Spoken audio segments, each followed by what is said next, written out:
ஃப்ரீலான்சிங்கில் உங்களோட first client எடுக்கிறது கூட ஈஸி தான். ஆனால் அந்த கிளைண்ட்டை ரீட்டைன் பண்ணுறது தான் ரொம்பவே ஒரு கஷ்டமான விஷயம். ஸோ உங்களோட கிளைண்ட்டை எப்படி ரீட்டைன் பண்ணணும் நான் உங்களுக்கு சொல்லித்தரேன். இந்த வீடியோ ஃபுல்லாக பாருங்கள். 30 டேஸில் ஒன்றா சேர்ந்து சம்பாதிக்கிற சேலஞ்சில் இது டே 15. நீங்கள் இப்போ ஒரு வெப் டெவலப்பராக இருக்கீங்கன்னா வெப்சைட்டை பில்ட் பண்ணிவிட்டு அதை அப்படியே ஹேண்ட் ஓவர் பண்ணிவிட்டு ஓடிடாமல் இந்த ஒரு 3 விஷயத்தை ட்ரை பண்ணுங்கள். கண்டிப்பாக கிளைண்ட் உங்களுக்கு ரிப்பீட்டடாக பே பண்ணுவாங்க. ஃபர்ஸ்ட் என்னென்னா ஃப்ரீ பேசிக் SEO. நீங்கள் கிளைண்ட்ஸ் கேட்கறதுக்கு முன்னாடியே பேசிக் SEO அண்ட் கூகுள் இண்டெக்ஸிங்கை ஃப்ரீயாகவே பண்ணி கொடுங்க. செகண்ட் என்னென்னா ஃப்ரீ மெயின்டெனன்ஸ். கிளைண்ட்ஸுக்கு அட்லீஸ்ட் 3 months ஆச்சு ஃப்ரீயாக மெயின்டெனன்ஸ் பண்ணி கொடுங்க. இந்த தேர்ட் ஸ்டெப்பு தான் ரொம்பவே ஒரு முக்கியமான விஷயம். இதனால தான் உங்களுக்கு கிளைண்ட் ரிப்பீட்டடாக பே பண்ண போகிறாங்க. ஸோ அது என்னென்னா, இது வரைக்கும் நீங்கள் 3 months ஃப்ரீயாகவே மெயின்டெனன்ஸ் பண்ணி கொடுத்துருப்பீங்க. ஆனால் இதுக்கப்புறம் வரப்போகிற மந்த்ஸில் நீங்கள் மெயின்டைன் பண்ணுறதுக்கு சார்ஜ் பண்ண போகிறீங்க.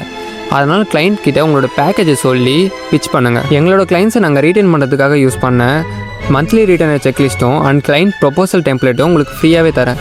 உங்களுக்கு அது வேணும்னா என்னை ஃபாலோ பண்ணிவிட்டு இந்த ரீலை எனக்கே ஷேர் பண்ணுங்கள். நான் உங்களுக்கு டேரெக்டாக DMல சென்ட் பண்ணுறேன்.